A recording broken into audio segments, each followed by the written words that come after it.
Well, welcome back. How is everybody doing? Hopefully happy and healthy. Hopefully that everybody is feeling good and not affected by this coronavirus. I think it's what, day 4? Day 4 of being out of school officially until April 10th. So hopefully everybody's not going crazy yet. Hanging in there. Everything's going well. Everything is going swimmingly on this front. I see a lot of y'all are completing your Canvas questions and stuff like that, which is great. Thank you all for doing that. Thank you for getting those in. Today we're jumping into Sam Houston's second presidency. So if you're from a different class, welcome. I'm glad you found us. Hopefully these videos are helping you out. Oh, it's nice. Fits. Again, bring your dog to work and he's sitting over here coughing up stuff. But he enjoys it. He enjoys being out of the house. Being in the studio, filming everything. So anyway, welcome. If you're new to these videos, welcome. Thanks for checking it out. Hopefully it brings you some value other than sitting at the house reading a PowerPoint, because that is what we are all about. So without further ado, let's jump into this computer. Let me get this recording going on the computer. Boom. I'm a little bit ahead of the curve today. I don't know what's going on, but let's get it going. Alright, we're good. Play from the start. Alright, so Sam Houston's second presidency. So Sam Houston is elected the third president. Really, he's the second, but he's in the third term of the Republic of Texas in September 1841. He ran for office on a similar platform that he did. So he was going to cut spending, try to get back into the United States, or get into the United States, not back in, into the United States, and become a state, and he's going to try to make peace with the natives. And so those are the things that he's going to try to accomplish. He's got to redo basically everything that, or undo basically everything that Maribel Lamar has tried to do. So Lamar does pick a successor in David Burnett. Sam Houston destroys him. It wasn't even a contest, as you probably suspected. So the first thing that he's going to try to do is cut the expenses.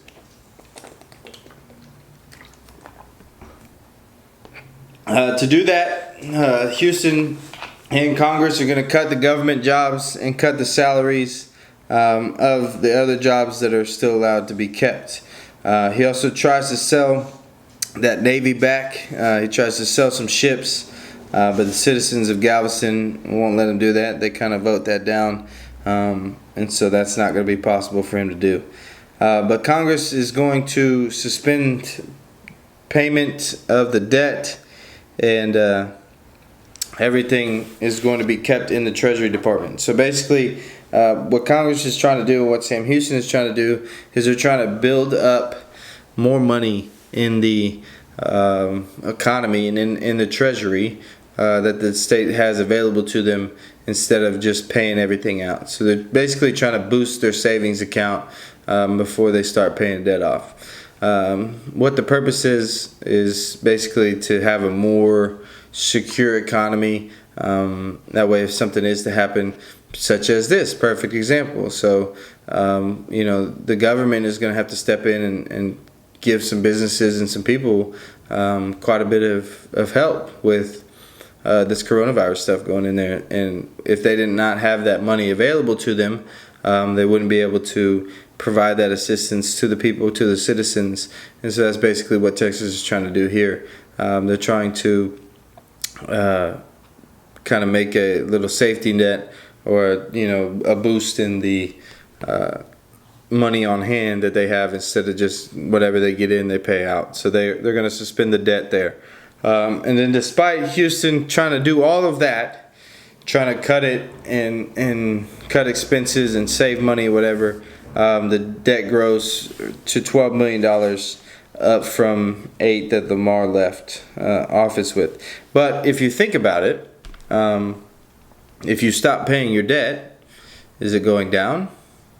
No. Right? And if you stop paying your debt, most of the time you're getting interest charged on it, so that debt's going to grow. And basically, running a country, running a state, running a government is not cheap. And so when you don't have a lot of money coming in tax revenue, you still have to spend money to run things. It's not gonna be cheap for you. So peace with the natives. So Sam Houston gets in there and gets back to negotiations with the natives after he had left office. Everything was getting better, and then Lamar decided that he didn't like the natives and everything. He was going to undo it, basically everything that Sam Houston did.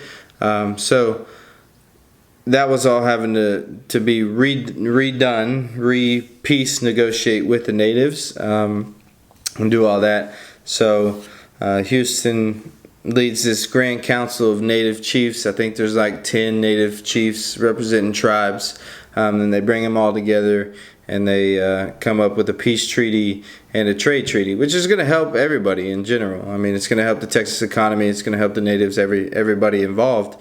So it's a good thing for everybody involved that Sam Houston was able to get done there. But the problems with the Mexicans are not over. So we have what's called the Archives War in Sam Houston's second presidency.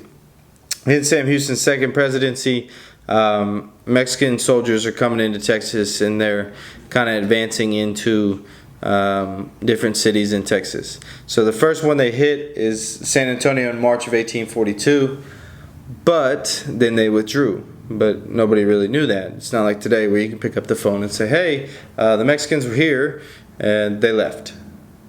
Bye. No, so nobody really knew. But Sam Houston was afraid that they would be coming to Austin next, Austin being the new capital. So he ordered that all of the archives be moved from Austin to Houston. And so basically what he was trying to do is protect the history of the Republic of Texas. So all the archives of the government documents of the past, you got the Constitution in there, you got the Declaration of Independence, everything that's important. He wanted all that moved from Austin. Well, the problem is he didn't tell the citizens of Austin that those were getting moved. So the Texas Rangers came to Austin to move them, and then the citizens of Austin started shooting at them, thinking like, hey, these people are stealing them. They're not supposed to be doing this, whatever. Just protecting their their state's property. So the citizens started shooting at them. The Rangers didn't fire back. They just kind of left to make sure that it wasn't a huge ordeal.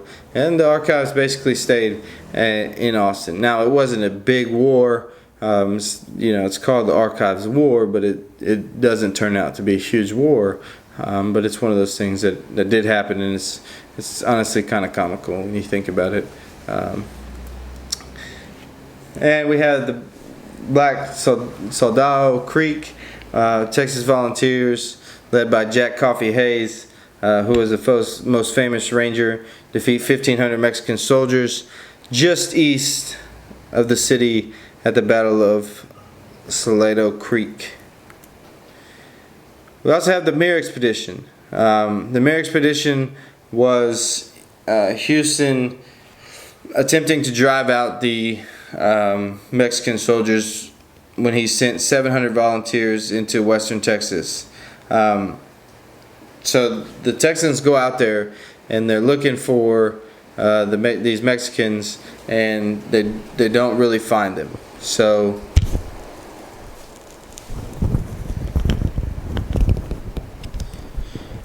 being that they didn't find them, they decided that they were going to turn back. Well, 300 of his soldiers refused to turn back and decided to invade Mexico.